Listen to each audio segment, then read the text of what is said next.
Olá para você que está chegando aqui nesse canal, nesse vídeo, seja muito bem-vindo. Lembrando que se você gostar, curte, pode compartilhar à vontade, sem problema algum. Esse vídeo é um vídeo para nos ajudar em alguns entendimentos. E eu quero nos alimentar nesse tempo com a palavra, com entendimento. E vamos de um ponto ao outro, de um extremo ao outro. Vamos do pecado até a graça, nesse curto tempo. E para começar, eu quero trazer a história de um pecado que ocorreu com o povo de Israel. Após o povo de Israel ter vencido a Jericó, eles foram derrotados por um exército muito menor. Claro, então eles se surpreenderam porque foram derrotados e Josué foi buscar em Deus o porquê eles haviam sido derrotados, o que havia. E havia o pecado no meio deles. E foi descoberto com Acã. Isso você pode ler em Josué, capítulo 6 e até o capítulo 7. E é exatamente nesse capítulo 7 que eu vou me prender, a partir do verso 21. E ele inicia-se assim: quando Acã foi pego, então ele se abre e diz o seguinte: quando vi entre os despojos uma boa capa babilônica e 200 siclos de prata, e uma barra de ouro de peso de 50 siclos, cobicei-as e tomei-os. E eis que estão escondidos na terra, no meio da minha tenda, e a prata por baixo. Novamente, então Josué foi buscar entendimento do porquê eles haviam sido derrotados, e Deus, claro, evidente, demonstrou o motivo. O motivo havia sido o pecado que havia no meio do povo de Israel. Aqui eu coloco como 4 processos para que a gente caminhe e peque. 4 processos do pecado, tá? Ou 4 passos progressivos do pecado. Então o primeiro, um dos primeiros passos do pecado é o que Acã fala logo de início: quando vi. Muitas vezes a gente vê tantas coisas, né? Muitas vezes os nossos olhos veem tantas coisas que nos levam a pecar, que nos levam a cometer diversos pecados. Nem, claro, existem as questões do que a gente ouve, do que a gente fala, e a própria palavra também vai se referir a isso, mas aqui em específico, Acã viu. E o que ele viu foi onde entrou, ou onde começou a entrar o pecado. O segundo ponto, aí sim, é o ponto de cobiça. Acã cobiçou aquilo. O próprio livro em Tiago fala também sobre a cobiça. É pela cobiça que entra o pecado. Acã fez o quê? Cobiçou. Se a gente for lembrar no livro de Êxodo 20, que é a lei, o conhecido 10 mandamentos, no verso, Deus vai dar 10 mandamentos. Todos os mandamentos podem ser vistos. Todos os mandamentos você pode encontrar em uma pessoa. O não matarás, você pode ver um assassino, você pode ver alguém cometendo um assassinato, enfim, todos os demais 9. O último mandamento de Deus é bem interessante, porque ele diz: não cobiçarás, que é o que está lá no Êxodo 20:17. Ou seja, é um mandamento, é um pecado ao qual ninguém consegue enxergar. Ninguém enxerga quando você cobiça as coisas, quando cria no seu coração aquela raiz de cobiça. Ninguém enxerga, ou melhor, ninguém humano, mas Deus enxerga. O terceiro ponto é o tomei-os. Ou seja, depois que viu, quando cobiçou, Acã foi lá e pecou de fato. Aí é o ponto, também muito interessante. Muitas vezes a gente olha, muitas vezes a gente cobiça, e aqui é onde a gente cai no pecado em definitivo. Às vezes você olha um parceiro seu, um amigo seu, uma pessoa, e cobiça aquela pessoa, e então você cai no pecado do adultério. Às vezes você olha dinheiro, riquezas, você cobiça aquilo, e você cai no pecado de correr atrás daquelas coisas, de fazer coisas erradas para chegar até aquele ponto. E o último ponto que Acã falou, estão escondidos. Pecado é assim, a gente esconde. Quem mata não se entrega, não fala, não sai falando que matou. Quem adultera, apesar de que o mundo está mudando, mas essa pessoa não fica se expondo o seu pecado, não fica. Muitas vezes a gente vê pessoas se irritando, muitas vezes a gente vê pessoas fazendo diversas coisas para tentar fazer o quê? Esconder o seu pecado. O pecado produz isso, produz a vontade de esconder. E isso é um problema sério, que nós devemos sempre lutar. Lutar contra o pecado, lutar contra a nossa cobiça. Por quê? Porque a nossa cobiça produz exatamente o pecado da gente. E como vencer, então? Como vencer esse pecado? Como a gente pode vencer? A gente pode vencer apenas de uma única forma, produzindo o fruto do Espírito. Lembra, Paulo vai falar fruto, ele não fala frutos. Ou seja, a gente lê Gálatas 5:22 e a gente vai ali ver que existem muitas qualidades, muitas características, caráter do Espírito Santo, o fruto do Espírito.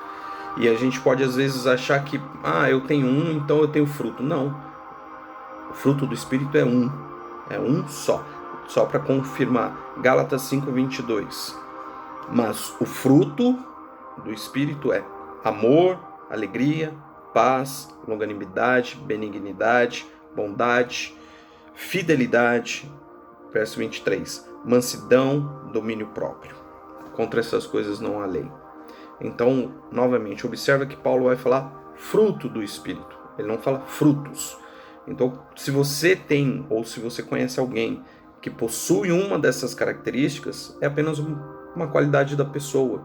Ela pode ter aquela qualidade. Muitas pessoas nascem com qualidades que parecem ser o fruto do Espírito, mas não são. O fruto do Espírito é um só. Então, quando você produz de fato, quando eu produzo de fato o fruto do Espírito, eu produzo tudo isso. Eu produzo tudo isso na minha vida. Tá? E o fruto do Espírito tem por objetivo realmente nos afastar da cobiça, nos afastar do pecado. É o único meio ao qual nós podemos, de fato e de verdade, chegar na plenitude da graça, na plenitude da misericórdia, do amor de Deus. Em Tiago 1, verso 22, vai falar assim, tornai-vos, pois, praticantes da palavra, e não somente ouvinte, enganando-vos a vós mesmos. Então, mais uma vez, se eu tão somente conheço a palavra, mas não produzo isso na minha vida, não demonstro isso na minha vida, eu simplesmente estou tendo o que o próprio livro de Tiago vai dizer, que as minhas obras serão mortas, e eu não posso produzir isso. Então, para que eu não tenha o pecado, para que eu não cobice as coisas e não gere isso em pecado, eu preciso ter isso aqui, o fruto do Espírito, eu preciso ter essa intimidade. E como eu chego nesse ponto? Como eu chego, como que eu produzo esse fruto? Aliás, antes de falar como eu produzo esse fruto, é interessante, veja bem interessante, veja que fruto é consequência, é resultado de algo.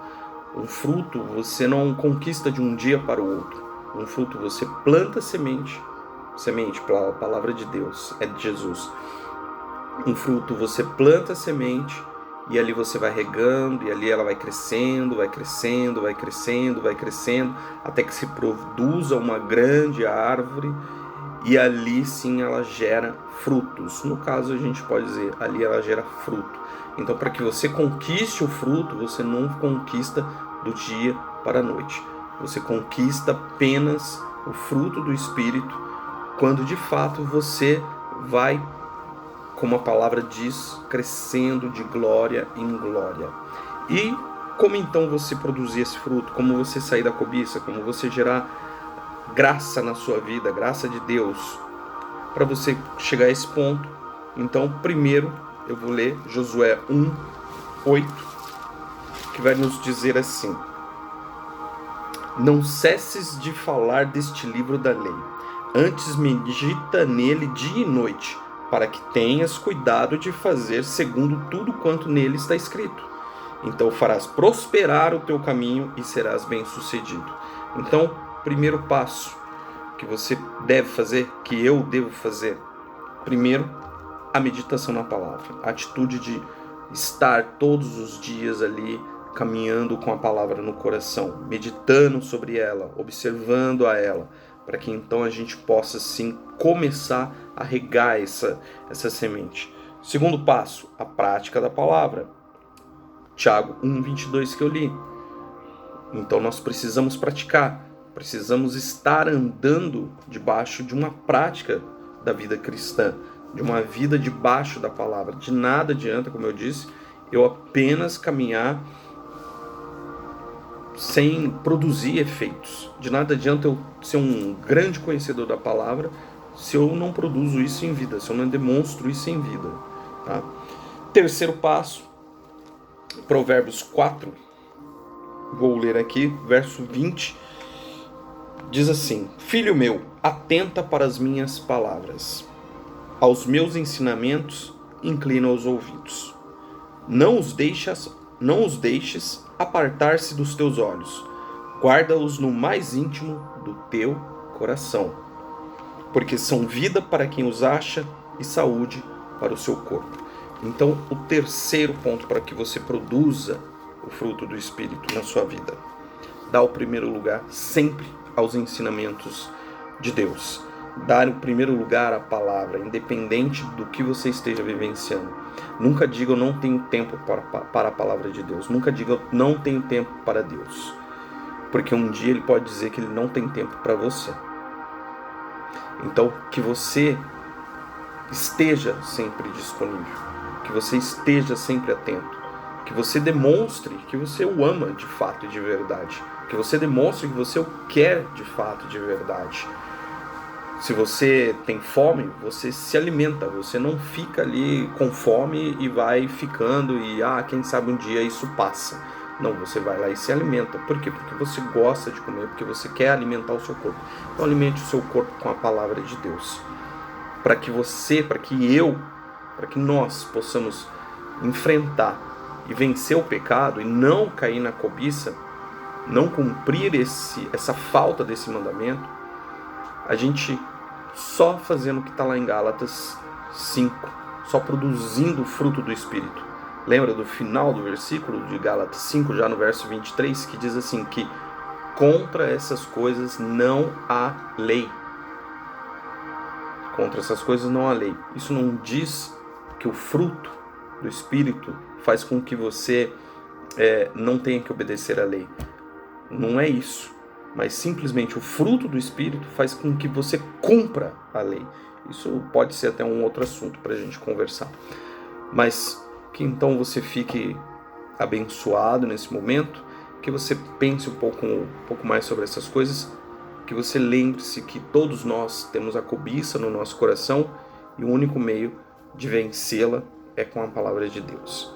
A você um forte abraço, que você possa construir na sua vida uma vida cheia de graça, uma vida de misericórdia e receba do amor de Deus.